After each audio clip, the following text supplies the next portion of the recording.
ny mofinaina isan'andro atolotry ny mpitandrina rakotina valina maoly.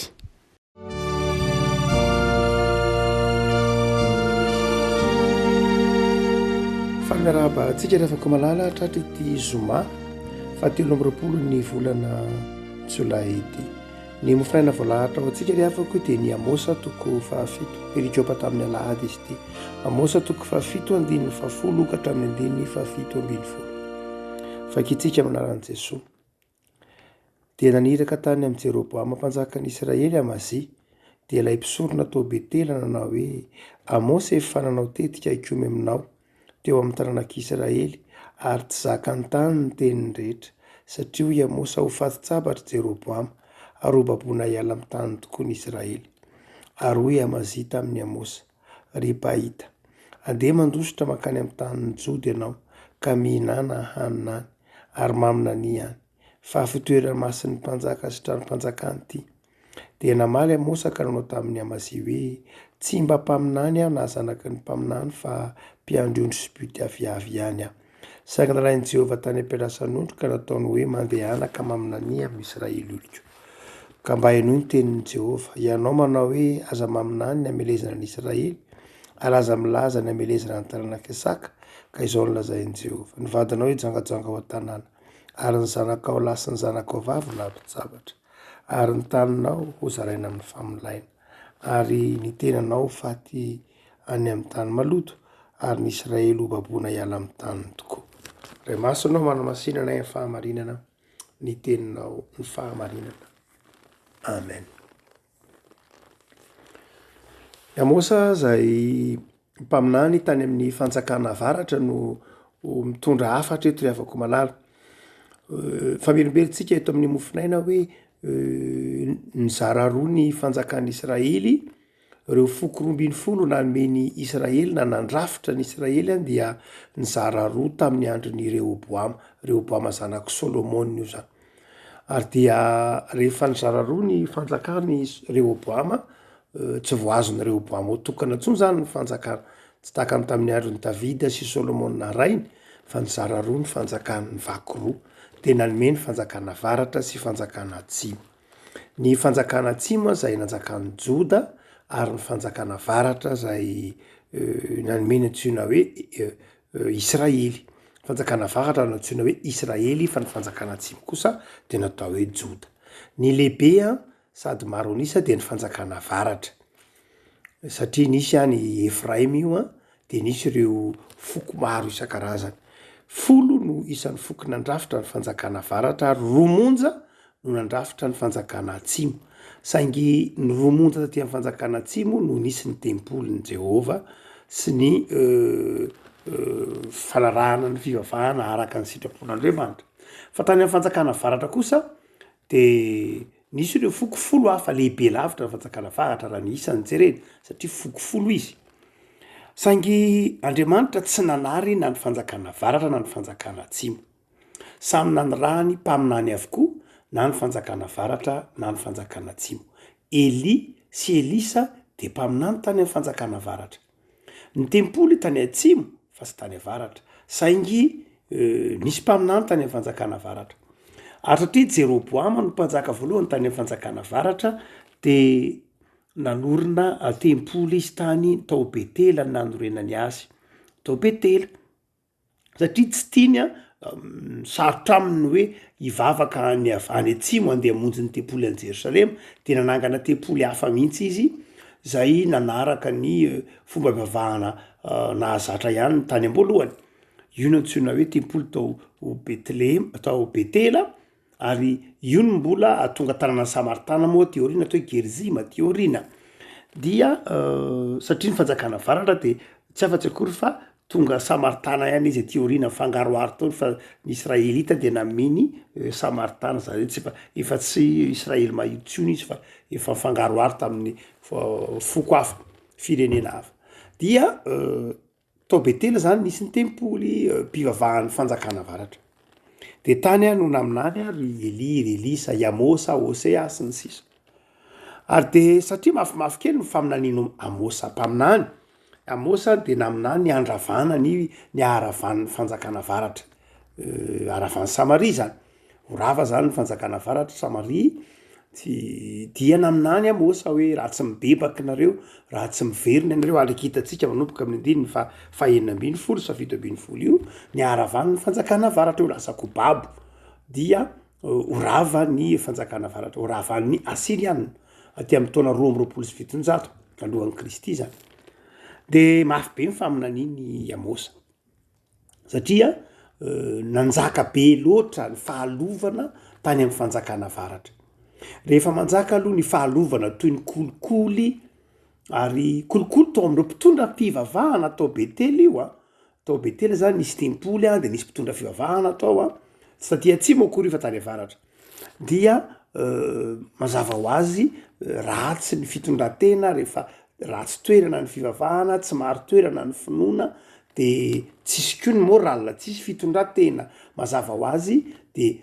nanjaka ny fahantrana tany amin'ny fanjakana varatra ary io no hitatsika bokony Amosa manao hoe aiza moa dia zaza takalo kiraro zavatra fahoriana tsoromatany tany avaratra de naminany Amosa manao hoe tezitra Andriamanitra ka dia hikapoka ny fanjakana varatra raha tsy miverina amin'Andriamanitra izy de izany toetsavatra any no nahatonga ny ity lehilahy anankiray antsoina hoe Amazia zany zay mpisorona tao amin'ny fanjakana varatra tao Betela naray mafy ny fanakinan'ny Amosa mpaminany de nantakalaza nandeha nitakalaza tany amin'ny Jeroboama hoe hafahafa fa mafy be faminan'iny Amosa mafy be faminan'iny Amosa ary tsy zakan'ny olona ka ary maminany mihitsy izy ny aravan'ny firenena maminany ko izy ny amin'ny hafatesanao maminany izy ny amin'ny zavatra ho avy dia raha tsy mety ny ataony Amosa dia lasy Amazia rehefa aveo nanao fomba sady miteneny amin'ny Jeroboama mpanjaka izany no miteneny tany amin'ny Amosa manao hoe mandany anao mandeha fa tsisy ilananao aty fa andany anao any amin'ny fanjakana atsimo maminany any anao misakafo any anao maminany fa tsy ilainay ianao tsy mila anao ny fanjakana varatra arak'izany dia inona ry avako no afatra tiana resa efim-panahy zany tantarainy Amosa amin'ny tapany voalohany amin'ny ty toko fafito ity zavatra anankiroa de zao ny voalohany dia ny faminaniana na ny tenin'Andriamanitra de mandrakariva tsy zakan'ny olona ny faminaniny Amosa mpaminany de tsy zakan'ny olona mafy indraindray ny miteny zany rehefa tena miteny mahitsy sy miteny marina de tsy zakan'ny olona tsy zakan'ny Amazia nitenin'ny Amosa mpaminany Amazia mpitondra fivavahana saingy mpitondra fivavahana zay nanompo sampy niala tamin'ny fanomponan'Andriamanitra marina dia tsy nahazaka ny teny mahery ny Amosa mpaminany izy ary tsy tokony adonoina fa i Amosa eto de tena nijoro mihitsy nanazava hoe tsy hoe angina satria tsy zakanao ny teny hoteneniko fa lazaiko aminao ihany ny afatra Andriamanitra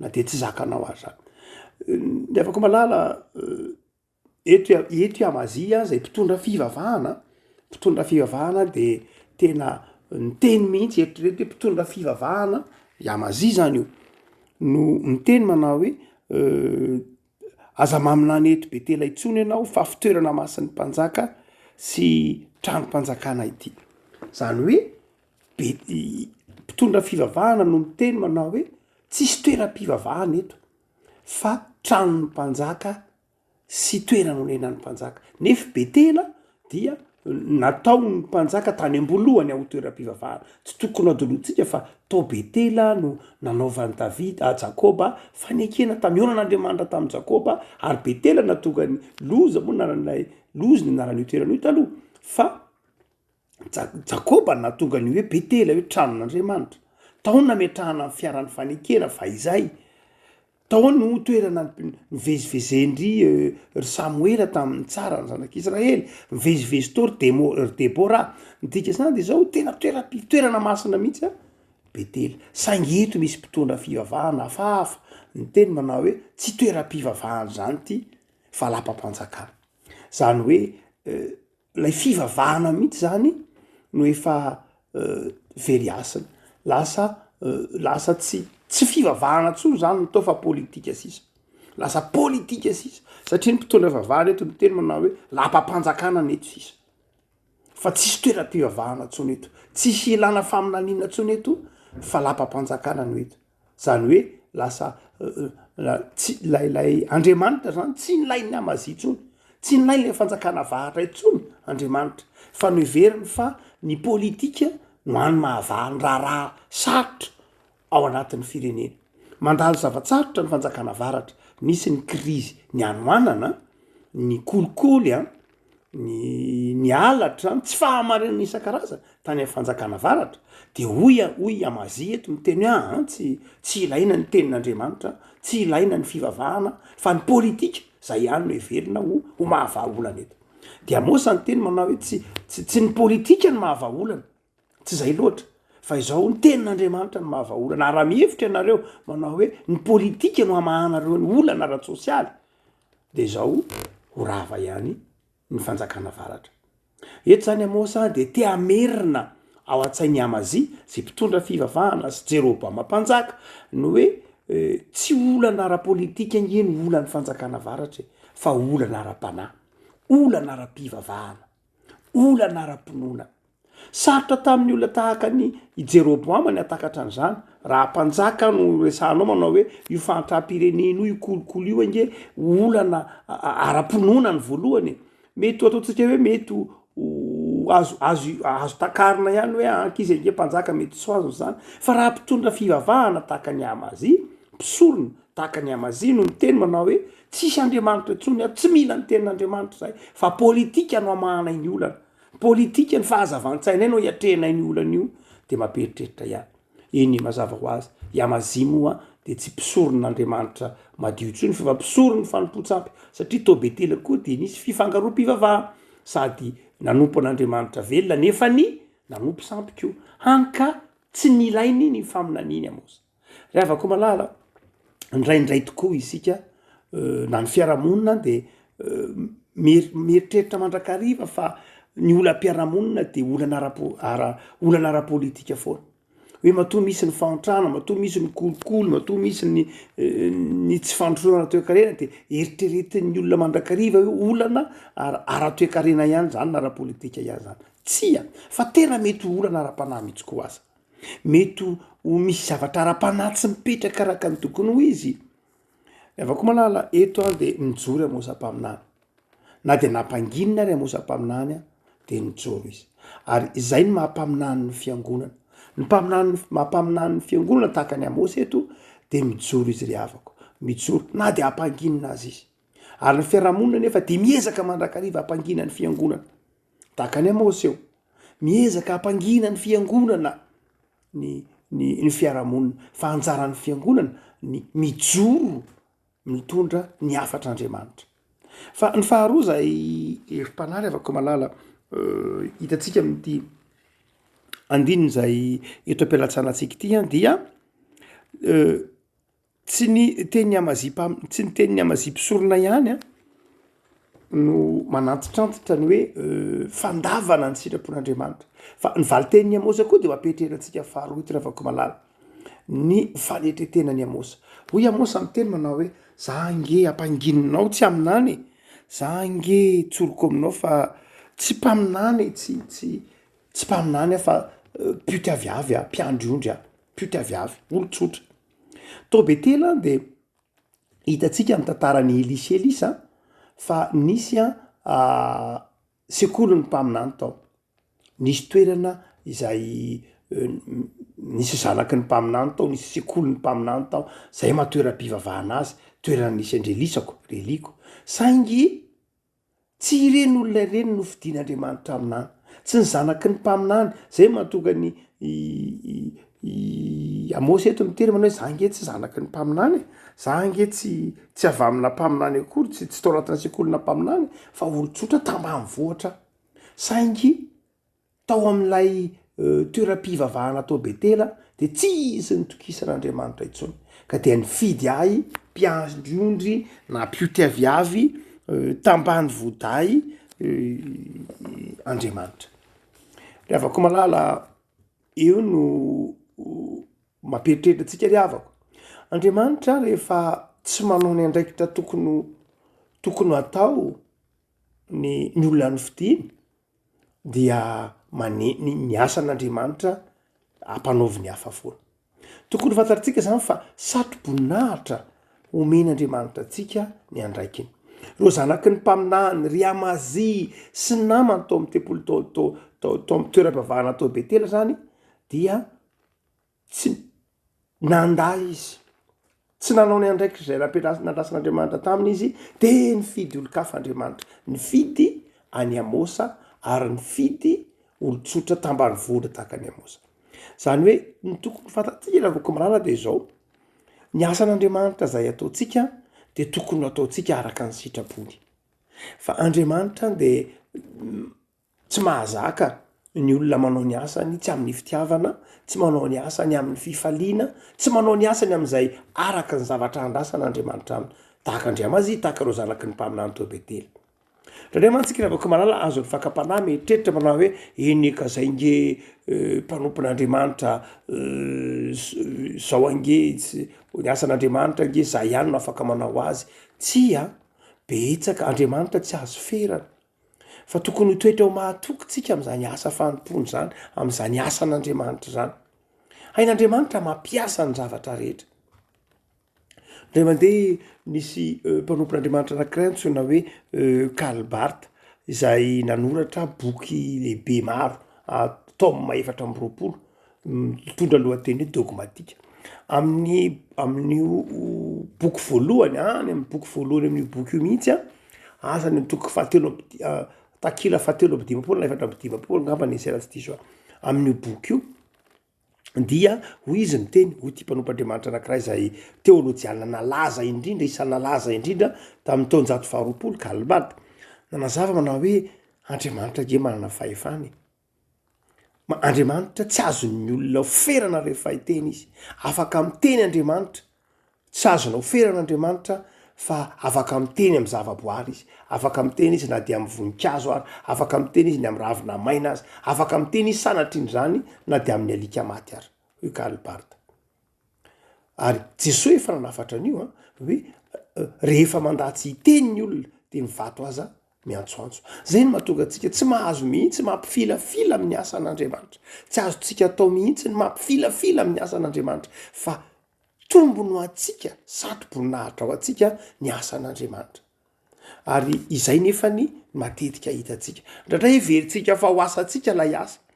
De vitatsika ndraindray ny mampifilafila amin'ny asan'Andriamanitra. Hoe za ndray tsy anao, io nga vita rehefa tsy anao za foana manao, sy 8 heures mahavita reo, za koa tsy anao tsony, avy alao ataon'izy menakavy eo na alao ataon'izy rehetra eo, za tsy anao tsony. Zany revako malala tsy toetra ny mpaminany. Fa zany ny toetra Andriamazy, zany ny toetra ny zanaky ny mpaminany tao Betela. Ka natonga n'Andriamanitra ny teny manao hoe aleo anindry tambanivohitra tahaka ny Amosa. Riavako malala tokony ho faly sika amin'ny andraikitra omen'Andriamanitra atsika. Am'izay mety ho tandrify ianao, am'izay mety ho asa dia aza ampifilafilain'Andriamanitra, aza ifanjanan'Andriamanitra, fa ataovy amin'ny fitiavana, ataovy amin'ny fifaliana, fa fahasoavana ny fanomponan'Andriamanitra. Fa jereo nge ny faharavan'ny fanjakana avaratra satria tsy nanao zava-dehibe ny fanomponan'Andriamanitra izy. Ry Amazy de natakalo ny fahefana politika, natakalo ny toerana politika, natakalo ny voninahitra politika, ny voninahitr'Andriamanitra tao amin'ny tempoly. Vita ny teny manao hoe lapam-panjakana neto, fitondrana ra politika neto, fa tsisy tsony fivavahana eto fa mandehana anao makany amin'ny toerakafa. Tsy ilainay. Afako malala, tsy gaga sika raha rafy Samaria, araka io faminanina io. Tsy gaga tsika raha rafy Samaria. No zany afako malala zava-dehibe mihitsy ao anatin'ny fiainan'ny mpanompon'Andriamanitra ny atsapatsika fa ny asan'Andriamanitra de tanterahina amin'ny fitiavana. Ny asan'Andriamanitra de tian'Andriamanitra tanterahintsika. Tsy ao anatin'ny fifanjanana, tsy ao anatin'ny fiheverana hoe aleoko voninahitra hafa. Tsy ry havako malala. Rehefa natsoin'Andriamanitra anao azy amin'ny fanompona ianao, de tanteraho amin'ny fitiavana io. Ary aza takalo zavatra hafa ny fanompona an'Andriamanitra. tanterao amin'ny fifaliana fa satroboninahitra ao anao. Ivavaka sika. Tompo misaotra anao zahay. Misaotra anao no ny amin'ny teninao zahay azo ilainovakiana ka manazava aminay fa saro-piaro amin'ny asanao ianao. Saro-piaro amin'ny fahamasinanao Andriamanitra ka mitaona ny mandrakariva tsy hanao atsirambina ny fanomponanao. Ndraindray mifanjana izay tompo. Ndraindray mifampiandry zahay. Ndraindray raha hamaivananay sy atakalinay ny voninahitro zao tontolo zao ny voninahitry ny fanjakanao. Tompo mamindrafo aminay. Omeo anay ny fanahy mahajoro ho tahaka ny Amosa. Omeo anay ny faharetana zay tahaka ny nananany Amosa. Omeo ny fiangonanao, ny fahatsoram-piainana sy ny fifaliana, ny fijoroana eo anivon'ny firenena zay iandrasanao ny fiangonanao. De tahio ny tokantranonay tsirairay avy tompo. Tahio ny fiainanay, tahio ny asanay amin'izao herinandro madiva ifarany zao sahady de rakofy amin'ny ranao Jesosy ny fanoloran-tenanay. Amin'izay asa, amin'izay andraikitra ny ekenay teo masonao tompo fa ho tanterahinay de tanterahinay amin'ny fitiavana sy amin'ny fifaliana reny. Fa amin'irao fo zahay ataovy mahatoky hatrany sam'izany asa sy andraikitra omenao anay zany. De tahio ny fiangonanao, ao ny FJKM zay atrika ny synode lehibe ny atoato, de manampy ny fiangonanao ahajoro, manampy ny fiangonanao hijoro, manampy ny fiangonanao amin'ny fahamasinanao Andriamanitra ka tahaka ny Amosa ho vavolombelon'ny fitiavanao sy ny fahamasinanao ny fiangonana amin'izay fanapahakevitra rehetra tianao hitarihana azy ka ho raisiny. De jereo ny firenenay, jereo ny mpianatra, ao indray ireo hiatrika ny baccalauréat, mikenikena maro samihafa amin'izany. De tahio tompo mba ho vitatsaka sy andavany. De manonona ny fiadananao Jesosy zahay amin'ny tokantrano tsirairay avy. Misaotra ry tompo ty anay io, amin'andro Kristy mpamonjy anay.